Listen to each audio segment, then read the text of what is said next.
Welcome to a ride on the outside. MMA is full of people on the inside, but what about the ones that watch from beyond? Welcome to the MMA Outsiders with Tom Albano and Zain Bando on the Empty the Bench Podcast Network.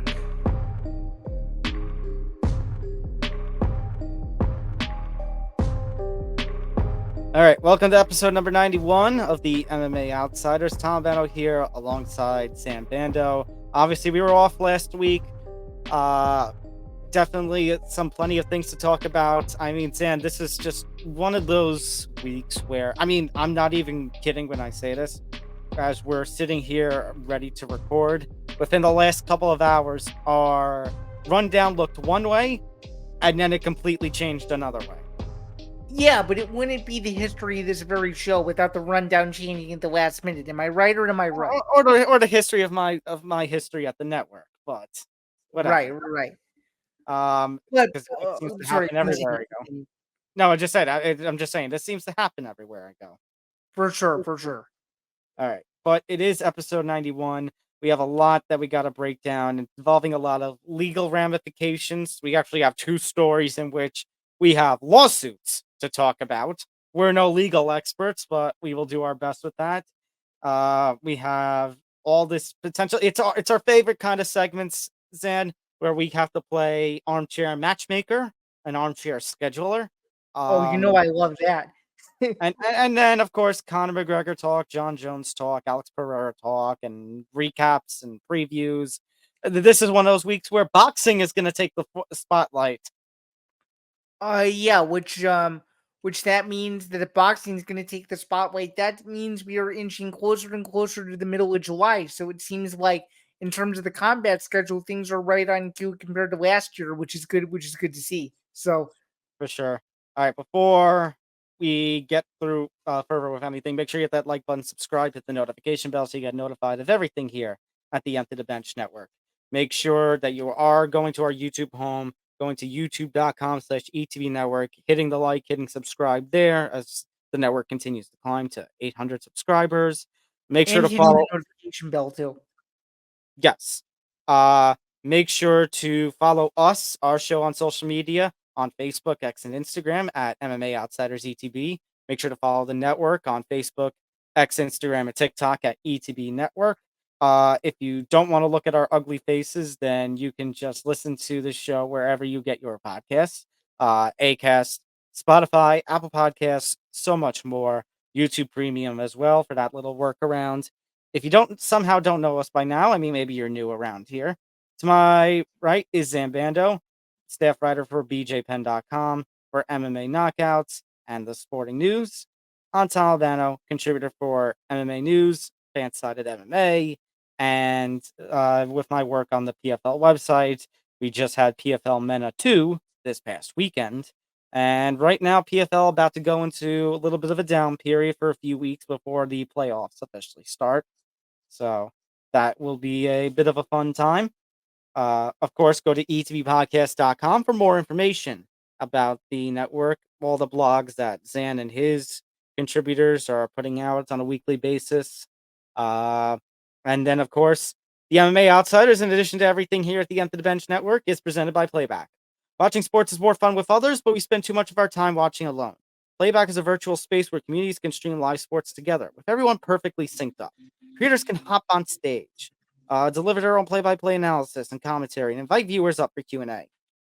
Playback makes watching sports fully interactive and a social experience. From playing fantasy sports, repping your favorite players and teams, watching with the commentators and communities you care about. Win or lose, sports are best enjoyed together.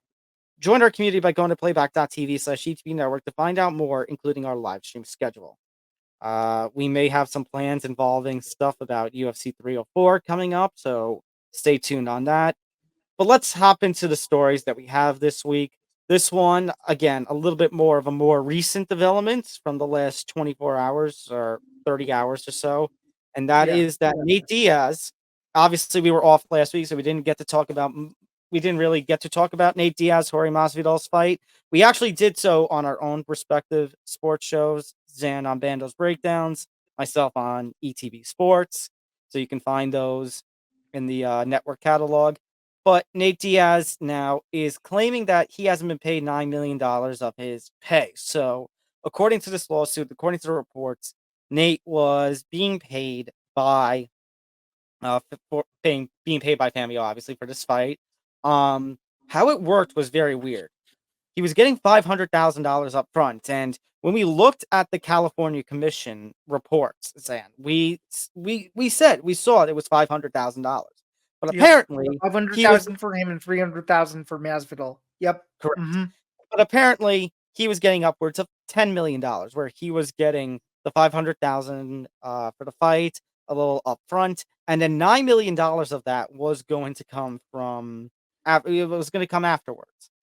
Well, apparently, according to this lawsuit, Nate Diaz has not been paid that $9 million in post fight, since we were about 10 days removed from that fight. And in the lawsuit, you have the promoter of Fanmio, and actually, there's something else we have to talk about that's connected with this, and that is the amount of refund calls that have been made, which we talked about in our respective sports shows. I ranted on UTV Sports about that Fanmio service went down prior to the main event. For some people, it came back during the main event, but as an audio only feed, no picture. Uh, and people were crying out for refunds. And now, an interesting Just full disclosure too, I've yet to receive my money back whatsoever. So, well, as part of that, the lawsuit is claiming that apparently Famio's promoter says that he has lost money on this event. And he is basically threatening to declare bankruptcy. And all this because apparently his wife might leave him because of how much money he's lost. yep, So, not a uh, good situation. no, not a good situation. And I can't laugh at anybody while they're down. But at No, the I same can't- time, no, I can't either. But the biggest loser in this whole thing is Nate Diaz because Nate Diaz deserves to be paid what he's owed per his contract. yeah. 1,000%. And at this point, if he declares bankruptcy, then what's going to happen to all that money now that he was owed? I don't know. It's like this guy has basically now fought for. It's like he's basically fought for nothing. I think he's a loser in this situation. I think the fans are losers in this situation because again, I'll talk about Arguably the people who bought tickets too. arguably the Because people who got tickets too. You're right.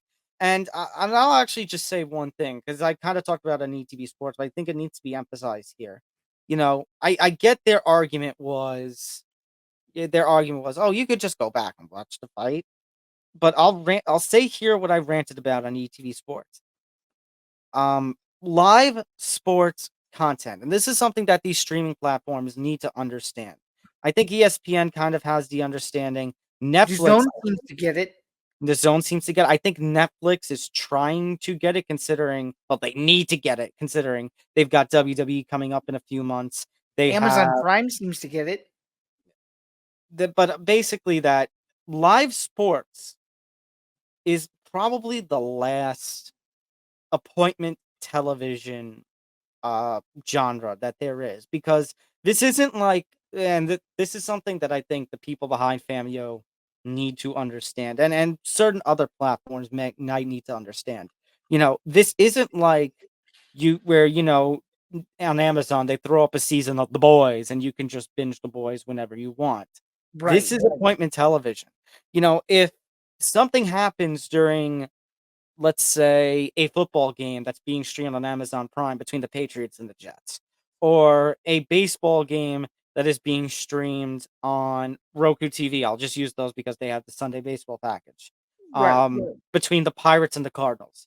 If something happens, it's going right up on social media right away. So if you're somebody who can't watch the game, this isn't like, and I'll say the example that I said on ETV Sports. This isn't like, you work a 9 to 5, the game happens at 1, you come home, and at 7 o'clock is the replay on your local regional sports network, and you can just watch the replay. Right. Technology and media have changed so much that that's impossible now. So Right. for live sports, live combat, you need to be able to watch it live. Mm-hmm. You need to be able to watch it live, and I think this isn't directly related to Fanmio per se, but I think the biggest platform that has this issue is ESPN Plus with monthly UFC events, you see dozens and dozens of tweets from people all over the world saying the same problem every week, that either they can't get into the fight they paid for, or they're asking people to purchase the fight again, which is exactly what happened with this fight a couple weeks ago. Mm-hmm. So, I mean, I haven't really had ESPN issues. I mean, I had a couple of them, a couple of hiccups during 303. So I can't say that. But like prior to 303, I wasn't really having as many issues as but I used to.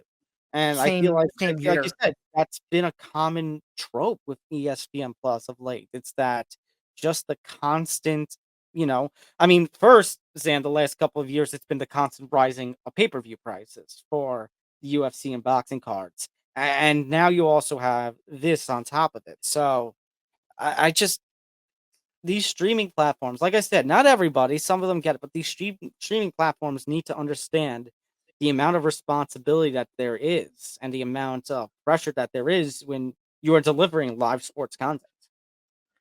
And another issue is that Fanmio went so all in on this fight that if you watch other feeds, which I did test just out of Hmm. curiosity's sake, if you watch the Zone, if you watch UFC Fight Passes, the Fanmio logo was everywhere. There was no alternative broadcast to the fights. Or Right. the only way you could see the fight was through the one broadcast, and if that broadcast didn't work, you were screwed. And, So and, and that's the thing. clearly, FanDuel oversighted themselves by not directly working with these other streaming companies to make other alternative methods work to see the Correct. And, fight. and and that's the thing. You can argue that maybe it's on the fans for not using, one of the other streaming platforms. But I'll argue a couple of things. Number one, like you said, Famio needed to maybe work with others because those other like I didn't know the stream was on the it was available on UFC Fight Pass till maybe day of, if not a day or two before. It So wasn't promoted. That's bad. that's terrible promotion. And number two, like I want to go back to what you said about Famio's logo being everywhere. When your logo is everywhere and you're the main streaming platform and your logo is all over the canvas, all over the pre-press, then it's on your image. And if your streaming platform doesn't work compared to others, that's a horrible look on you. So the fact that he's basically saying that he's lost all this money from this fight, I mean, not really a surprise. I hate to say it, but It's not a it, surprise, and quite frankly, not to be an idiot towards either Diaz or Masvidal. This is a fight that didn't even need to happen in the first place. If yeah, we're that's it. being really blunt about it. So there's that other factor too. Obviously, it's not directly related to the lawsuit. The fight already happened. Diaz won the fight, but still, it's like when you look at the bigger picture, this fight was set up for disaster from the jump, even with the 5 different press conferences and the whole thing. So Mhm. So the question now is now what for Nate? Because let's say he's not going to get all of the remaining $9 million. He's out on a payday, and he's already talked about wanting revenge against Jake Paul and trying to get into the UFC. I think off a controversy like this and the fight, I mean, the fight itself was entertaining, but I don't think Dana, and we'll talk about the UFC scheduling in just a second. There, right now, there's no room for Nate Diaz. So no, let's it say, won't. No, based on what we're going to talk about later in the show, yeah, there's no room for Nate Diaz in 2024 in for at least I the mean, rest of the year. he's only fought once a year the last few years anyway, so obviously Right. he'd be due with 2024. But when we look at 2025 in the big picture, at this point right now, the main focus has to be Jake Paul. Now, the thing about that is we need to see what happens with Jake Paul coming up this weekend against Mike Perry, coming up in November against Mike Tyson. He did call, but Nate did call out Jake Paul, and Jake Paul did respond on social media, and he sent the reminder. Obviously Nate wants it in boxing, it seems. Jake Paul has thrown out, funny how the numbers work, considering his 9 million with this. Jake Paul said, I offered you $10 million. Let's do it in MMA, do it in the PFL. Jake Paul is signed to PFL. So if you're Nate considering this situation, are you still going to pursue the boxing? Or are you looking at the money that supposedly Jake Paul and PFL are offering, and now because of this low payday, do you have to consider it? You do, but I think knowing Nate Diaz and knowing who he wants to fight, I don't think he pushes the PFL thing anymore. I mean, if you listen to his call out he's calling out Leon Edwards. He's calling out potentially Conor McGregor. Dustin Poirier is seemingly now entertained across social media. Them running the fight back that never happened 5 years ago. I think for me personally, as much as Jake Paul versus Nate Diaz 2 in a MMA would be fun, that's a fight that I personally don't want to see. I want to see Nate Diaz fight other fighters that have bigger and more prominent names in his space than Jake Paul, because we've already seen the Jake Paul story before, and I think for Jake Paul's MMA debut, he could fight somebody else. I mean, fair, although I wouldn't completely put the idea off. And here's my question, because Okay. we have to, it sounds silly to say, but let's entertain the idea just to amuse ourselves a little bit. Let's say Okay. Jake Paul either loses this weekend to Mike Perry or loses to Mike Tyson in November. What does that do for Nate Diaz and the potential fight with Jake Paul and the payday that could come for that fight? Well, then I think you would look at the angle of you either do Nate Diaz versus Jake Paul, with Jake Paul coming off of a loss in this hypothetical scenario, or you do one of the most hilarious build-ups in recent boxing history with Mike Perry and Nate Diaz. You think Nate Diaz would be interested in fighting Mike Perry? Yeah, I mean, I think Mike Perry runs his mouth enough to the point where he gets what he wants eventually. So yeah, I would not be opposed to it. Could you imagine Nate Diaz going over to BKFC for that? That would be phenomenal. I think it would be the Especially biggest. considering Conor McGregor's now a part owner of that promotion. Yeah, it would be the biggest BKFC event in the history of bare knuckle, bare knuckle boxing. Period. In any bare knuckle promotion. Yeah, for sure. All right, so this is going to be an interesting development, and Wait, just to draw a final conclusion to this, what do you think Nate Diaz does given this scenario in terms of him trying to get his money? Do you think he eventually gets the money that he's owed? What do you think? I mean, that's going to be basically up to, I think he continues to press for the, and press with this lawsuit, but I've got a feeling that's going to result in Fanmio declaring bankruptcy. And at that point, it's up to the bankruptcy courts. Yeah, and I knew that Fanmio was a little bit suspicious to begin with, because when you open their app, the most recent fight they did before Diaz Masvidal was Floyd Mayweather versus Logan Paul 3 years before that. So that's a little bit of a red flag right there. Mhm. Yeah, but yeah, I understand all the money that's been lost, but no sympathy here. Sorry. For sure. Moving on right now. Let's talk about something. This happened at UFC Denver, but it doesn't involve any action inside the cage. We're gonna do our favorite thing now, Zan. We're gonna play armchair. We're gonna play armchair scheduler and matchmaker, because the French Canadian broadcast, the one that usually goes out to the French speaking parts of Canada, like Quebec, um, they were in Specifically the French only TVA broadcast too. Correct. So they were in the midst of they were doing one of those in between segments, like just coming out of break or going to break.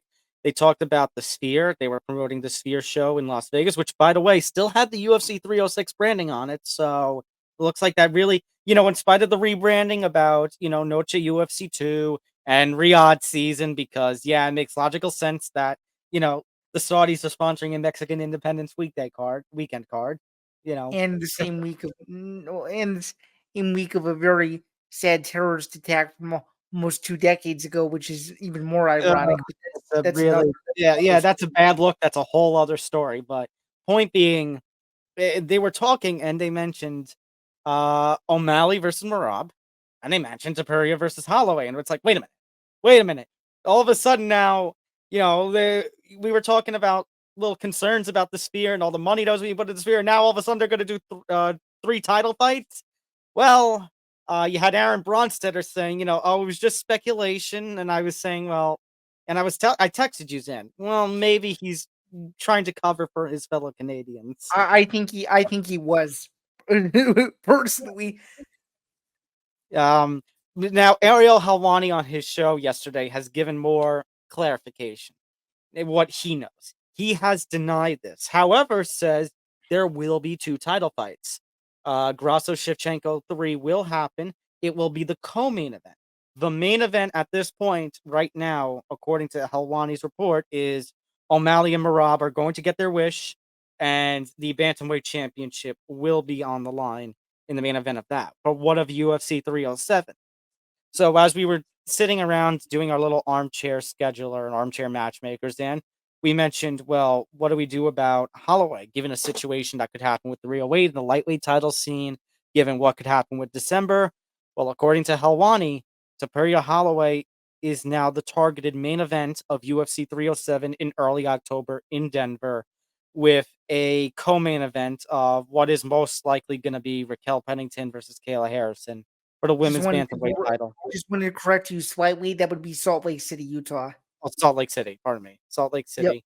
And the main event, as I said, main event Superior Holloway, co-main event, most likely Raquel defending against Kayla, or obviously the alternative they could do was Raquel Pena, since Pena was the former champ as well. So at this point, I mean, like I said, I think Aaron Bronson was covering a little bit for his fellow Canadians, but I think everything Ariel is saying is lining up and makes perfect sense. Yeah, I mean, I think it makes perfect sense too. I mean, you're not going to invest $16 million without having one of the biggest stars in the sport on it. And Sean O'Malley certainly fits that bill. Sean O'Malley's clamored to fight at the Sphere. Marab sort of hinted at it on a UFC India broadcast a couple months ago. Oh, that was still the target. That was like 5 months ago now, from what I remember. So to see that is still in fruition and in play is very, very interesting. So someone must have told him that almost right away after he won his last fight. But again, very interesting. At the time that we're recording this, I'm pretty sure, or the time that this is gonna come out, we're gonna have 60 days until September 14th. So the clock is still starting to tick. Hopefully, we'll get these fights confirmed, done, signed, sealed, and delivered soon, because the Sphere show is taking on a life of its own in terms of hype, and having Sean O'Malley potentially at the top of it, even though he's not Conor McGregor, I think is still a pretty big deal. What do you think?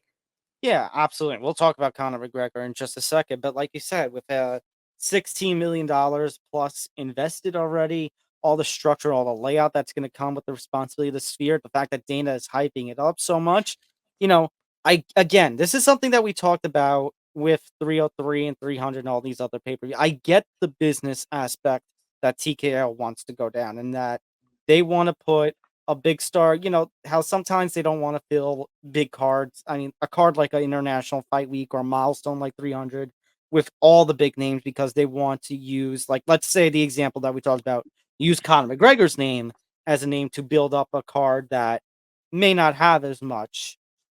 I get the logic behind it, but like you kind of mentioned, when you're throwing in $16 million and all this payday, and there's all these concerns, from what we've talked about or things that we've heard behind the scenes, you need to, like you said, you need to have some sort of star power. And I completely, I've been an advocate for a Valentina Shevchenko pay-per-view main event one of these days. But with all that they're hyping up with the Sphere and all that they're investing into it, at the point we're getting, and the fact that we're getting to mid-July and a card hasn't even been confirmed yet, this is the closer we get to the end of the month, and without any of these confirmations, the closer that this is edging to echo last year. Remember how we talked about how Adesanya was being targeted for Australia, and there was just no fight that was being confirmed.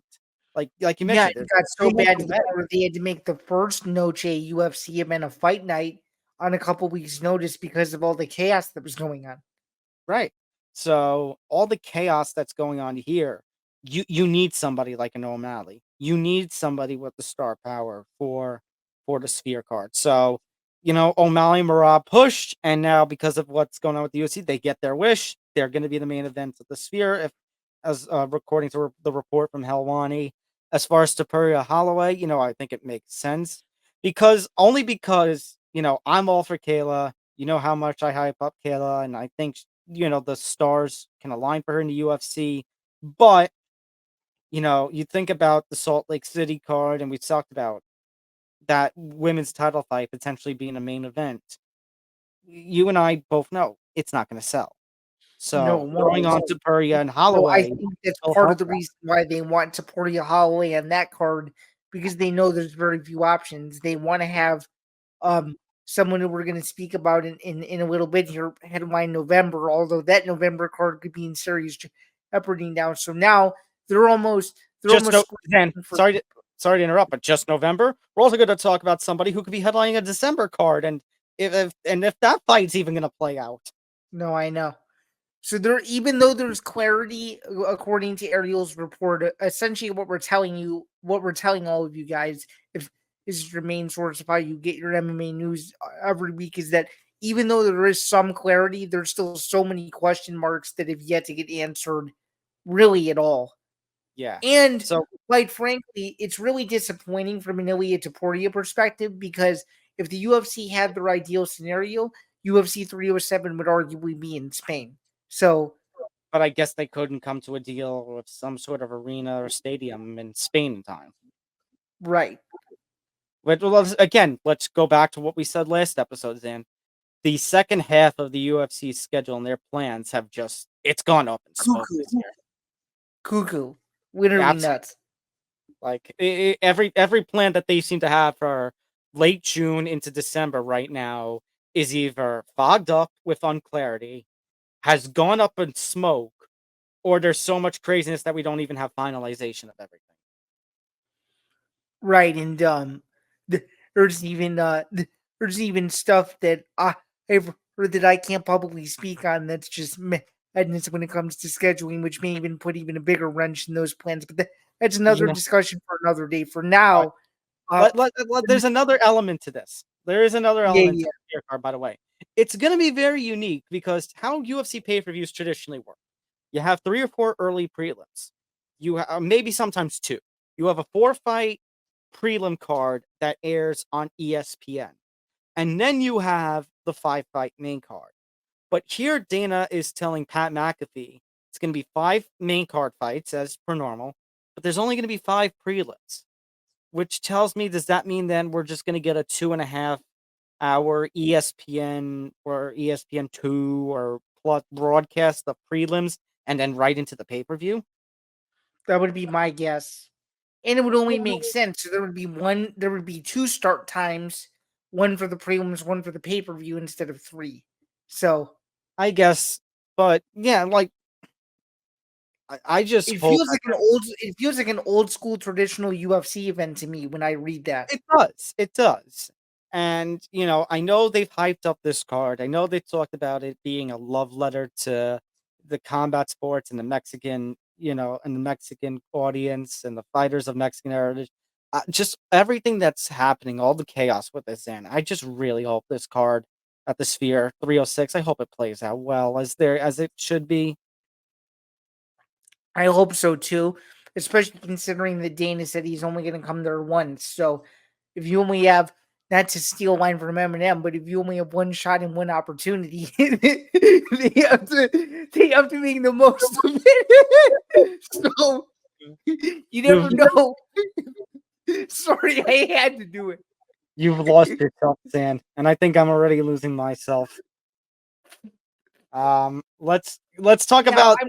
I'm just curious, just really quick. If UFC 306 plays out the way that Ariel was expecting it to, do you think UFC 306 delivers? Because at this current juncture, I think it is a chance to do really well, assuming these fights go off the way that Ariel is saying they might. What do you think? At the current juncture where I'm at right now is, let's say this is suck and this is one of the greatest of all time. I'm like right here. I think it has the venture to do well. I think it needs a little more to kind of live up to the hype that it should be. I personally think it. I know we're not going to get it because of 5 fights probably. I personally think it needs 2 title fights, but what do I know? I mean, right now we might actually get anyway. Right, I say right now the plan is 2 title fights, but it needs to be. It needs to. Right. For sure. All right. We have a lot more of this craziness with scheduling to go to. Let's flip over to December. because right now it seems to be, and I kind of speculated on this with you in private, a little bit on our last episode, a little bit with Nick on ETB Sports. What the hell is next with Conor McGregor and Michael Chandler? Conor McGregor. So obviously on Saturday we had the chaos all around the United States with the uh, attempted assassination of President Trump, former President Trump, the new Republican nominee for the upcoming election. You saw a lot of fighters come out with their support, but in the middle of all of that, somehow Conor sent a message to Mike, like something like that was the time, really. Conor sends a message to Chandler and says, "I just talked with Dana. Everything is looking good for 2020." Meanwhile, Dana's like, Dana tells Damon Martin of MMA Fighting, I don't know about that. I can't have that same or was that still Pat McAfee? Regardless, it was McAfee. Okay, because I saw the tweet from Damon, that's why. And Dana's like, we'll hold off on that.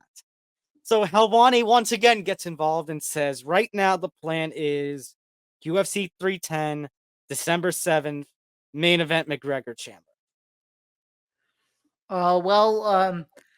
I guess the only thing I can say as a longtime UFC fan and as a longtime watcher of Conor McGregor, you got to start saying your prayers now because I'm not going to believe that this fight's happening until the week of the fight. Hello, you've come over to my side of the fence now. Tom, I'm gonna have to publicly apologize to you. It's a year in the making. You have told me for a year exactly now that you will not believe it until these two are in the cage. And the more and more that this fight keeps getting delayed, the more and more that I can confidently say that you are 100% right. But there are your flowers. How do you know everything? Because the fact that I have watched this sport since I was 10 years old, that's why. That's fair. And this is somebody who's watched it since he was 6, although you do have a couple more years on me. So that's the thing. 2005. I still have a couple of years on you. Yeah, true. I know. I'm old. I'm getting to the older side of things, so you don't need to remind me. My point being though that look, all of this insanity, I just can't believe it until I see it. And unfortunately, if this fight is going to stretch into 2025, it won't happen. It just can't happen, and I have no interest in seeing it.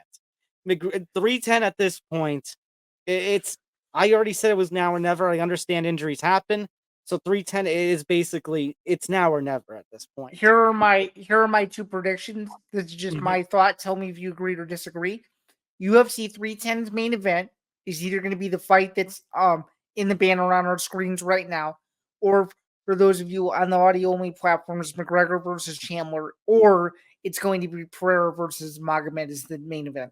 All right, so let's, you know what? We're going to go out of order. Let's talk. So Alex Pereira says he is aiming for either a November or a December return. So you consider everything that's been going on with September and October having a little more clarity and what Pereira's wishes are. And considering what his wishes are, and considering the fact that he has now saved the UFC twice from disaster with big cards, and he might end up saving them 3 times based on some other stuff we're going to talk about too. So at this point, you don't. Pereira is going to have to be a co-main event, which kind of stinks because with the superstar power that he has, he should be main events now. But you need to potentially save one of 2 cards, and if that's the case, the one guy that I can think of, and the one guy who has already proven he can save a card that was going to be headlined by Conor McGregor very recently, is not once but twice. Not once but twice, absolutely. It's Alex Pereira. So that's where we're at this point. So at this point, I think you have no choice but to give in to Pereira's wishes. Yeah, I don't think you have a choice either, and I guess alluding to that too. We've seen what Pereira's star power can look like at Madison Square Garden. It's almost like it's a second home to him. Mm-hmm. Yeah, I'd say give him either date, and he'll probably be fine. Yeah, sure. I'm honestly on the train now. I honestly like Alex Pereira so much, and I know you do too. That I'm on the train of give me as many Alex Pereira fights as you want. We will change the show to the Shama MMA podcast. Seriously, a knockoff of the Show Me the Money podcast, but there's your little take. Oh my God. Wait, did you just imply her Shama the money? Yeah. Shama the money. We're having a little bit too much fun tonight. If you guys can't tell. I wish that could be the alternate title to our episode this week. Maybe save that for when Alex Pereira fights next. Okay, I will. I'll keep it in the back pocket. Yeah. Going back to this one, the Conor McGregor Michael Chandler headline. Look, at this point, like I said, it's now or never. And you know what? At this point, like I said last episode, let's throw a WWE style stipulation in here. Okay. I think loser must retire at this point. 1000%. Because if you're Michael Chandler and you lose to Conor McGregor, who hasn't had a meaningful win since 2016 and hasn't fought in 3 years, and and you've wasted all this time when you could have had a potential title shot. I know we had a comment recently on our Facebook page about, Michael Chandler doesn't have a great record and such, but it's not like he's losing to bad people. He's lost to Charles Oliveira. He's lost to Justin Gaethje. It's not like he's losing to scrubs. But and his last fight was against Dustin. His last loss was to, and his last fight was Poirier. Yeah. So that's just a bad comment. I understand it from the perspective of maybe you can argue, oh, he'll never get the title. But I'll just say, if he loses to Conor McGregor, then he's never getting the title. And at that point, his options will be change weight classes or hang it up for good. Right. So, and then if you're Conor McGregor, and a win for Conor McGregor opens up potentially 3 different doors in 3 weight classes: featherweight, lightweight, and welterweight, which is sickening to say considering how inactive he is. But it's true. It's so disappointing. But on the other end, if you're Conor McGregor, at that point, it goes to something we talked about long ago. I think last year, you'll have 1 fight left on your UFC contract.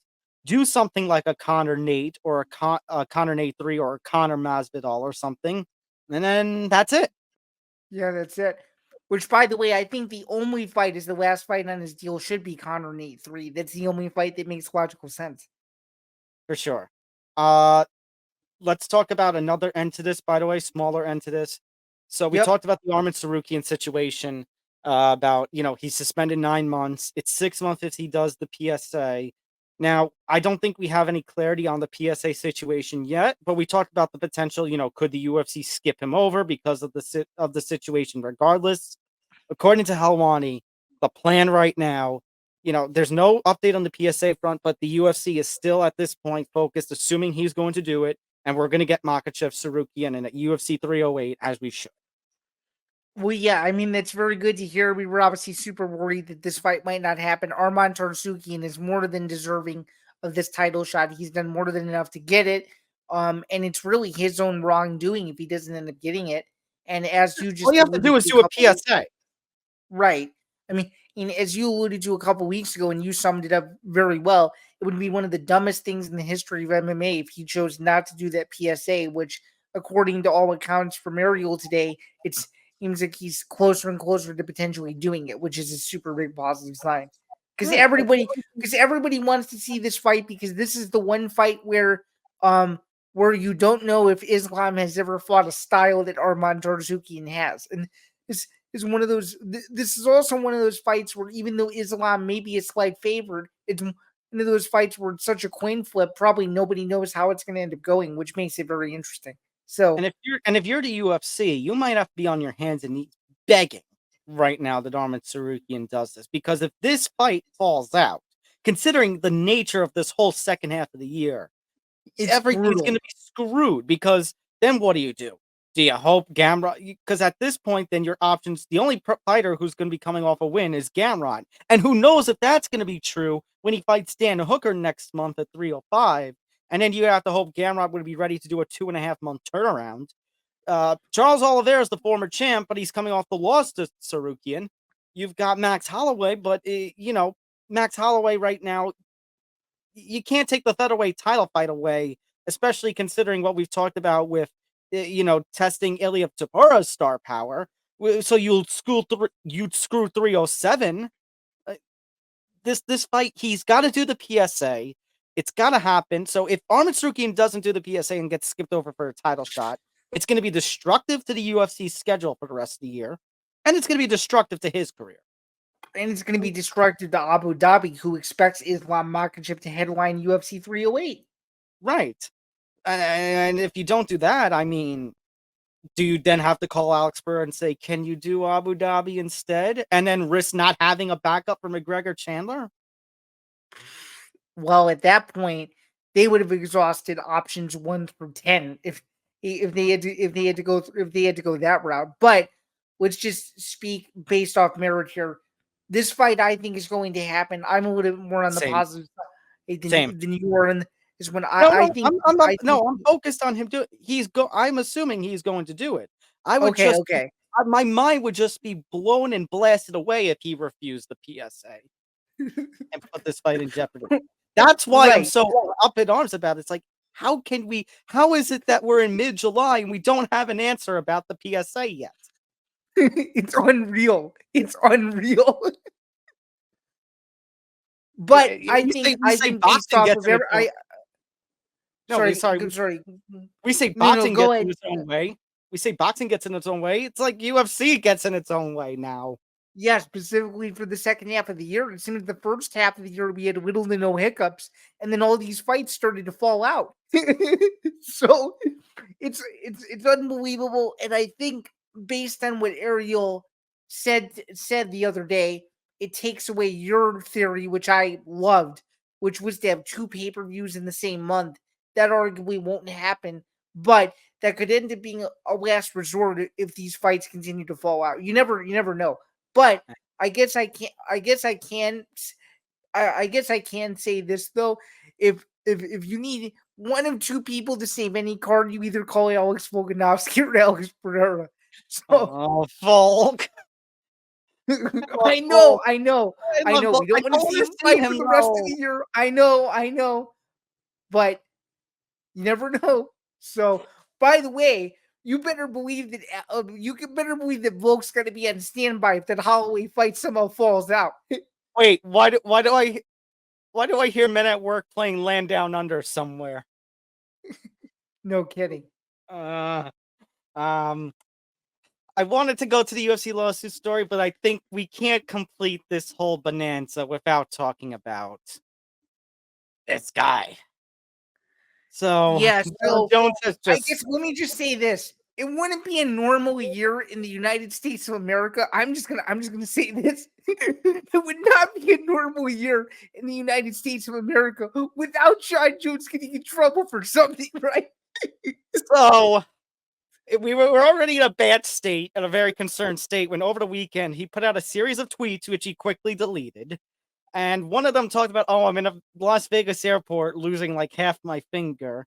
And then it's like he messaged a random person saying like, stop, just a random tweet of no and don't call me. I'm like, what is going on here? Because I hear those kind of tweets of no, stop, and don't call me. And I'm imagining like, if you didn't tell me it was Jon Jones, I would say, what is this? Some old person who mistakenly is thinking their Twitter is a text messaging service. But no, this is coming from the UFC heavyweight champion of the world. Yeah, I mean, what can you really say anymore? I mean, I've always said it. I'll keep saying it on every podcast that we do moving forward.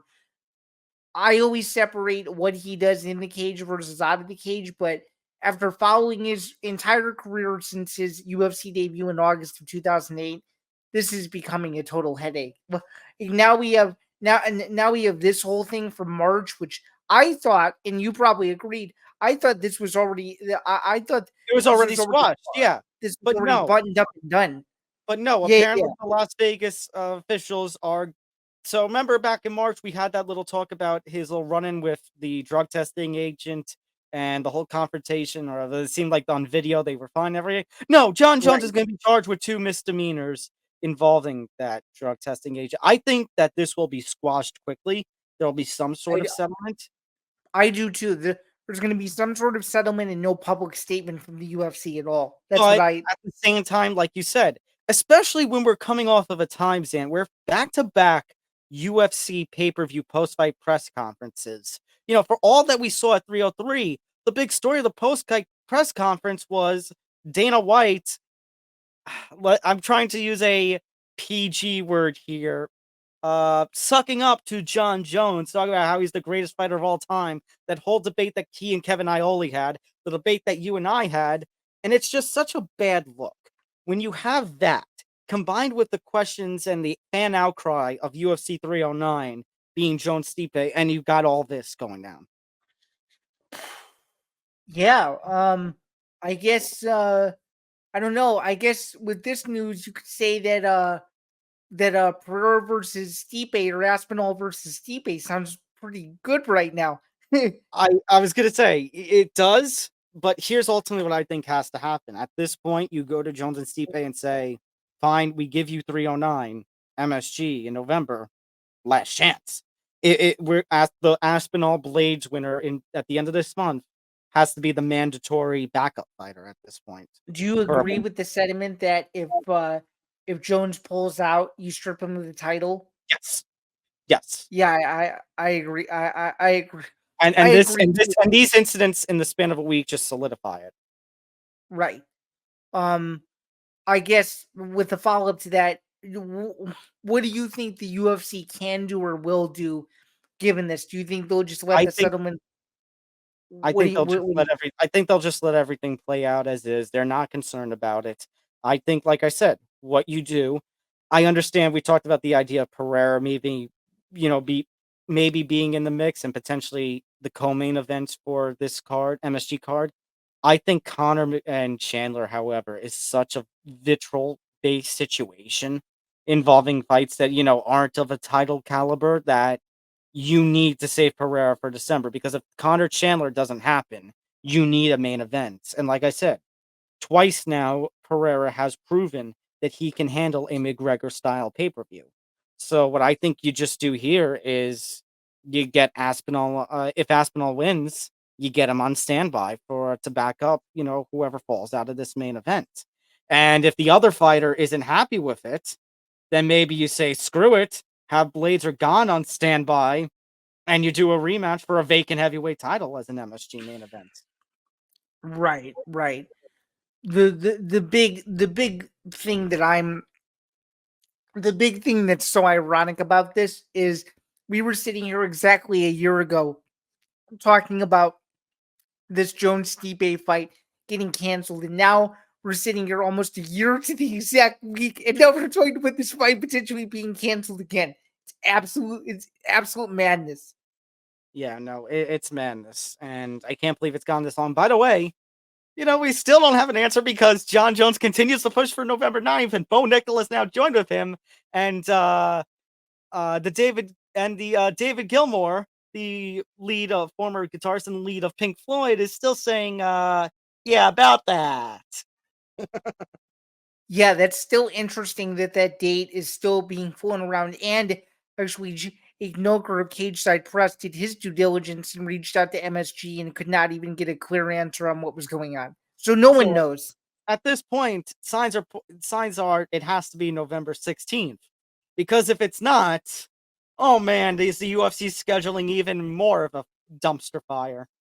Yeah, you might have to call 2003 or 2004, if you will, and at back-to-back shows in Las Vegas. And break the T-Mobile contract in the process. Oh, wait a minute. But then, okay, actually, then let's go back to this headline. If this is 310 and McGregor Chandler's in Vegas, or does that? Wait a minute. Then that would be fine. Then that doesn't break the code, right? No, wait. Right, yeah. But wait a minute. Oh, yeah, it would, because 299 wasn't 299 wasn't. So it would be 300, 303, 306, 310. Okay, so that saves it. But if another card, and they can't have another card in Vegas. So okay, let me throw another idea. They have the Sphere card. Okay, so let me throw another idea out there. Because as long as 310 and 309, as long as we don't have an August 31st card, we're safe. Right. If we have an August 31st card in Las Vegas, things get screwed up, but that doesn't seem to be the plan. So let me throw another theory out there that people are not going to like, but it could be a possibility. Because I texted you this before. Do you think there's a chance if the MSG and the UFC can't come to a terms in a November deal, they do something in December and they basically flip, with 309 being McGregor Chandler in Vegas in November and 310 being Jones Stipe at MSG in December? I could see it, but it would be a very, very, very, I mean, very in all capital letters with a bunch of other varies after the very last resort. But we've seen crazy things happen with Jon Jones. They moved the whole pay-per-view on less than a week's notice for Jon Jones. They moved an entire pay-per-view from Las Vegas to the Kia Forum in Los Angeles. So we've seen crazy things happen. Plus, they would have to deal with whatever madness with ESPN's contract and all the Heisman stuff and Top Rank. So that will be an interesting scenario. Right. And on top of Heisman stuff, the college football playoffs starting too. So yeah, they're going to start earlier this year. Right. Oh, man. Madness. Let's talk about the lawsuit now. I hate that we had to push this off till this point in the episode, but so let's talk about it. So the judge, actually, you know what? You know what, Sam? How about we don't introduce this? I think we have somebody who has a little more, let's say, prestige in the MMA legal realm. Eric McGracken, who was, Who's been at this since literally day one. Yeah, he posted a 1.5-minute video to Twitter, aka X, a 90-second video that basically explains the development, and those of you who are watching on the video end can see how it is right here. So let's let Eric introduce this.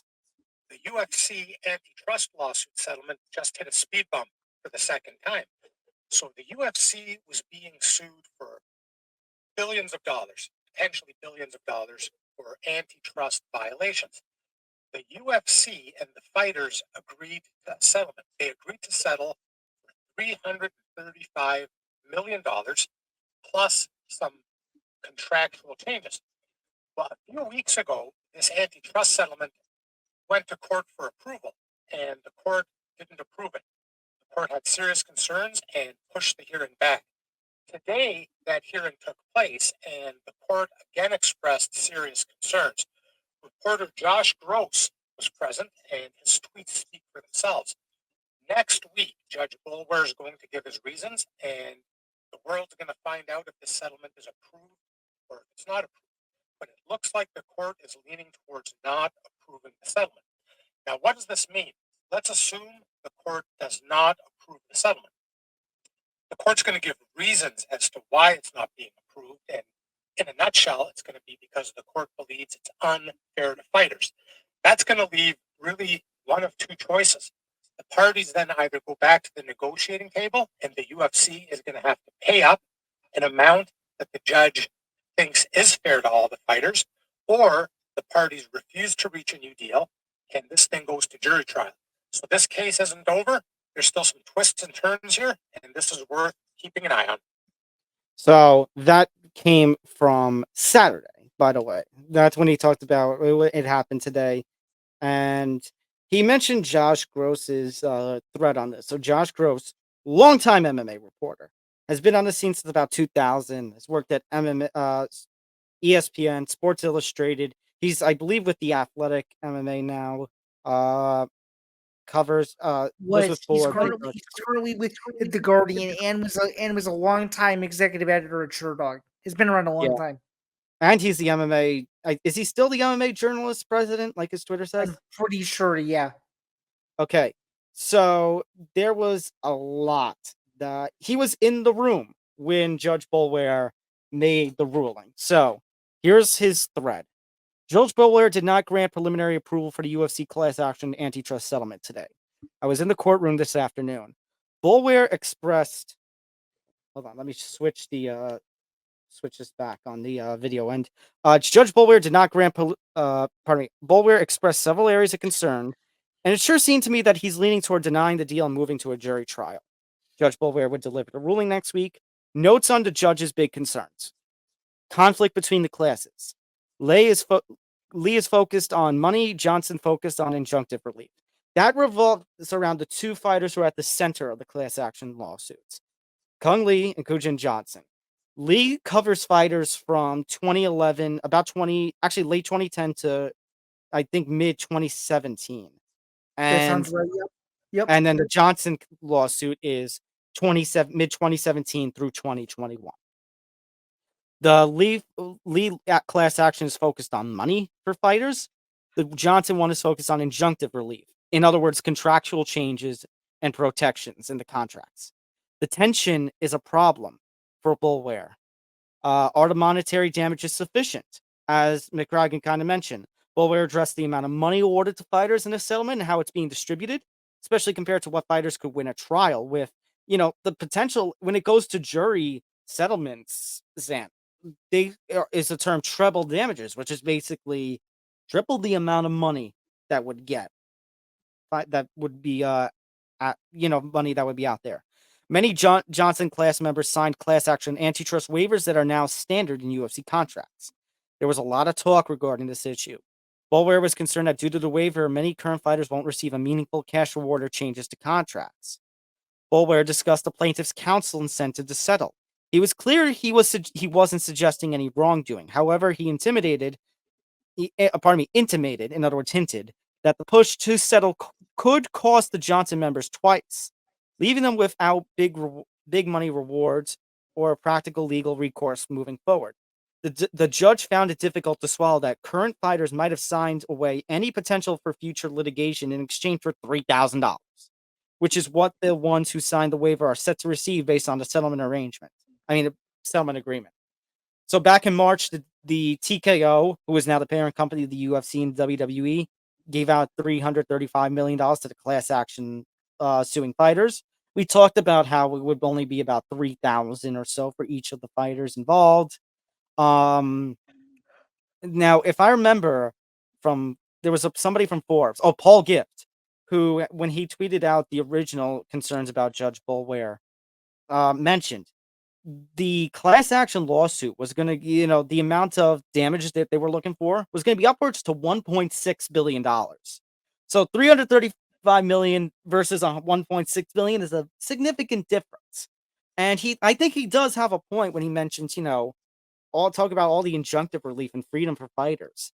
And it seems like that's clashing with, with the Kung Lee portion of this case. Although Paul Gift did seem to insinuate when he made his tweets a couple of weeks ago, the TKO people wanted to settle, both at the same time. So all I can say is it doesn't look good. And in my opinion, I think this one's going to head to jury trial. I wasn't going to believe, if you asked me 2 years ago, I would tell you you're crazy. Now I think it's going to a jury trial. Yeah, I think so too. They've dragged this on so long, and now more evidence is coming out and more concerns from the fighters, according to what we just listened to and the threads that you read. It's very clear that the fighters feel that they're not getting what they deserve, and they will go to every extra measure that they can to get this to trial. And you have to remember, this is 10 years in the making. So this is one of the biggest stories, not just in MMA, but potentially sports, depending on how this trial shakes out. And I guess another thing that several MMA media members that maybe have been on the outside looking in have said is that if you're not covering this story in any respect as an MMA journalist, you aren't doing your job correctly. So we're trying to do our due diligence on that. I wrote a whole thing for MMA News trying to lay out everything that at least I knew. Right. I'm not discounting that. I'm glad you did that. I'm just making the overall point. Stan, I know what you're saying. I'm saying I did so. And I'm saying that's why I feel kind of bad that we're not doing this till towards the end of the show. I mean, I know we had all the madness of the fights that we cover, which is our responsibility as, per our positions and such. But this is still a story that needs to be talked about. And I feel like, for sure. and by the way, just going to what I said about the jury trial. No, Eric McGregor mentioned, well, they could just go back to the table and with the judge there until they find something to approve. But considering how low the fighters settled for, and you don't want to, I know this is not the correct legal term, but double jeopardy all the losses that could happen on the Johnson side of the class action lawsuit. I just don't know in good faith if those two parties can make a fair, settlement. I don't know. Right. And that's something that I think is still gonna remain to be seen, is whether or not the fair settlement will be reached. But at the end of the day, what I want to see is, I just want to see whatever happens with the fighters come out and be the best possible outcome, whether it's going to a trial, whether it's settling for an amount of money that all parties can agree on. Pretty much what I'm trying to say in so many words is, as long as we can take a positive step towards, as long as we can take a positive step towards making MMA a better sport, that's what I want to. That's what I want to see. Yeah, absolutely. I can't say anything else. You nailed right on the head. I just want to see better outcomes for fighters and better post life and current career contractual protections for fighters. 1000% agree. All right, quick hits. Let's do our quick recaps and previews. Rose Namajunas in the main event scoring what was a clear decision over Tracy Cortez. Obviously, Tracy took the fight on short notice, but I'd say that this was the best Rose has looked in her 3 fights thus far at 125.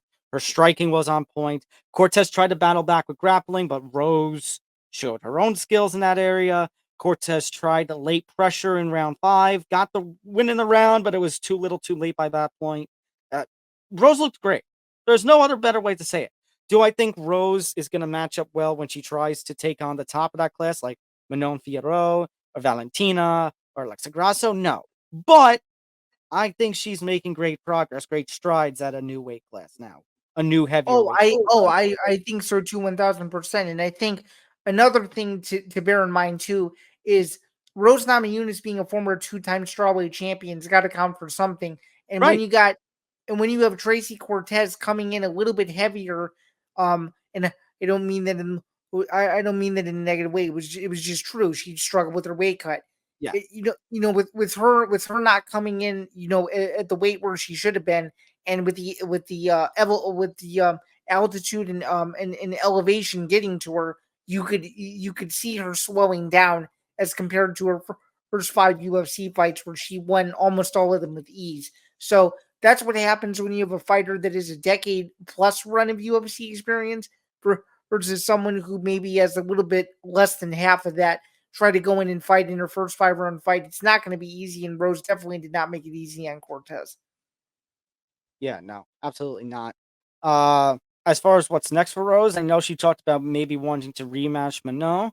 I know she talked about wanting to bring the UFC to Lithuania. I don't know how realistic that's going to be, as much as I hope they get more cards, but the UFC seems to be in love with the Apex, which we see again this weekend. She talked about wanting the title fight. I don't know if she's ready for that yet.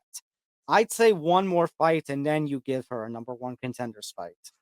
I agree, and I think this flyweight division and the status of it, and who, and what the Alexa Grasso main event might look like in September is so fascinating that there's so many other challengers that still have yet to compete for the belt that Rose will eventually get her shot. It'll probably end up coming in mid-2025 though. Yeah, I think right now, why not Rose versus Aaron Blanchfield? I would love to see it. And given how many more fight night cards the UFC still has to fill, it's a perfect main event. I think it's fine. Yeah. I want to spend a minute to talk about John Silva. I know he wasn't on the, a main or co-main. I mean, the Santiago Ponzinibbio fight was a drag. Nothing else I can say about that. But John Silva, Drew Dober, holy crap, what a fight! And Drew Dober is tough as steel. It's amazing to see what he does. But John Silva, 2 finishes in the span of 2 weeks' time. And actually, it's 2 straight UFC cards, considering they were off the weekend of July 6th. So, it's unreal what this guy has done, and this guy has basically won me over. I feel really good with John Silva, and he's going to make some noise now at 155. Oh, for sure. I think if he gets one more win, he's going to be fighting. He's going to be headlining a card in Rio de Janeiro or Sao Paulo at Actually, some point in the future. and actually, that was 155. So 2 weight classes. Like he has Crazy. options now. He's got some options. It's crazy. I mean, it's so crazy that he's apparently down to fight every weekend, which means that he wants to stay as active as possible. So And you know fans love a fighter like that. You know Dana loves a fighter like that. right. So But hey, he's making beating a a good guy, case. with the caliber of Drew Dober, a guy who was preparing for a totally different opponent, awesome fight. It was awesome. That was. It's definitely not going to win fight of the year, considering we still have, we had Justin Gaethje, Max Holloway, but it's still up there. I think it's still one of the top fights. It's the best 3-round fight I've seen this year. I can say that. Mm-hmm. Speaking of great performances, Boots Ennis retaining his IBF welterweight title. In his hometown too. In his hometown, he just completely ran through David. He really did. He stumbled him right away in the first minute or two in the fight. I think it was the first minute of the fight. He knocks him down round 5. It was just relentless pressure, and it forced a corner stoppage after 5 rounds. So great performance. I don't know if I believe everybody else's calls and that they want to see. Obviously Terrence Crawford still has August 3rd to get through, but I don't know if Boots is ready for Crawford just yet. Not yet. I think maybe 1 or 2 more wins, but him winning in Philadelphia, him winning on DAZN the way he did, him beating a guy that took the fight on a couple weeks' notice and hung in there for the first couple rounds. You got to give Amanisian all the credit in the world. He could have just gone in there and weighed down for Boots, and Boots could have probably won that fight within the first 5 minutes. But no, he wanted to sit there and trade in the pocket. He obviously, got caught a couple times and got dropped near the end of round 4. But I mean, you want to talk about a guy that's one of the most exciting welterweights that maybe the hardcore boxing fan doesn't know about yet. And this is that guy, and it's clear that DAZN and Eddie Hearn want to push him. He's someone that you could put on several cards in several different places. I think he'll be fighting at least once more this year, maybe not even, maybe even twice, because he didn't even have a scratch on him. So he's still 100% in my book in terms of being ready to stay active. But he's someone that I think a lot of people can get behind. He's obviously got that East Coast flair. A lot of exciting stuff around him. You got 2 very, very prominent East Coast fighters now. I would say 2 very prominent East Coast fighters now, and Gervonta Davis out of Baltimore, Maryland, and now him. So it's good to see that East Coast boxing is really pumping out some potentially generational talent, and Boots is just one of those guys. He's super, super impressive. Mm-hmm. All right, let's talk about some previews now. Jake Paul, Mike Perry. First of all, the price tag for this card is ridiculous. I'm sorry. Mike Perry is no fill-in for Mike Tyson. You can't have a $70 Jake Paul, Mike Perry card. By the way, it's $5 cheaper on PBV.com. Fair enough. But still, I guess that goes more to Jake Paul's, the fact that he has an audience outside of combat sports. Just blows my mind still, regardless. Me too. I don't know, for maybe better or for worse, I know Perry can be relentless with pressure and his punching. I don't know how that's going to play out against Jake Paul, because I got a feeling Jake Paul might be a little too, I know people crap on Jake Paul, but he's got technical skills behind him. So I think he might be a little too technical for Perry. Yeah, I mean, that could very well be the case, and it's also something to keep in mind too that I got to be honest with you here. Every single time I feel like I've disrespected Jake Paul, he's proven me wrong almost every single time. So he's won. So yeah, I mean, he's won me over in certain respects. As someone who's more of an MMA guy than a boxing guy, of course, I'd like to see Mike Perry win, but I think boxing is a totally different game than bare knuckle. And I think that Mike Perry is going to find out really quickly as soon as the first punch gets landed on him. He's going to realize he's in a real he's in a He's in a different discipline. this isn't just an oval, my friend. This is a squared circle. So fair enough. And then Apex. Actually, hold on. No. Let me go back to this one for just a second. Because let's make a full prediction. Do you think Paul's going to get a finish of Perry? Yeah, Jake Paul round 6 KO. What do you think? I think Perry's tough enough that this one goes to a decision, but it's going to be a clear decision for Paul. Do you see Perry winning any of the rounds at all? What do you Maybe think? Maybe a couple. Okay. All right. But yeah, I like Paul for a finish in this one, but I do think that Perry does hold his own, at least for the first couple of rounds, but he doesn't do anything spectacular to like knock down Jake Paul. But if he knocks down Jake Paul, Tom, the internet is going to absolutely lose it. Oh, yeah, absolutely. They may lose it for any knockdown in this fight. That's true. I'm just curious, Tom. I'm more interested in the post-fight interviews afterward than anything else. That's what I'm interested in. All right, let's go. Apex. Early start too. 5 Eastern. Early start this week. Look, I know this is a prominent matchup for the flyweight division, as you kind of alluded to with how the flyweight division can go, but I don't know if Verna has won me over yet completely. I think Amanda Lemos is going to be too much. I don't think so either, and you could tell that Amanda Lemos is someone that the UFC continues to push for the lighter divisions, especially for Brazil, with now Alex Pereira kind of heading that front. She's someone that I think has super good potential championship material, and this is just another fight for her on the way if you will, excuse me. This is just another fight for her on the way to the top. What do you think? Yeah, for sure. I know Lemos has had her one chance at flyweight. I mean, at strawweight when she fought Weili. But there presents new opportunities here. And like we talk about, flyweight's such an open scene after Grasso Shevchenko 3. So this is a fight where she needs a big performance to kind of make her mark. So I'm gonna go with Lemos. Like with Paul Perry, I'm gonna go with a clear unanimous decision. I'm gonna go Lemos as well, but a decision. And considering she just beat Mackenzie Dern in her last fight, who's no slouch at all, that tells me that she's ready for the top of the heap in the division. And Jandiroba is no slouch either. But if you look at Jandiroba's resume, this is just my personal opinion. Obviously, if you look at both not great. Like Lemos just stands out a lot more. For sure. You just finished my point for sure. 100%. All right.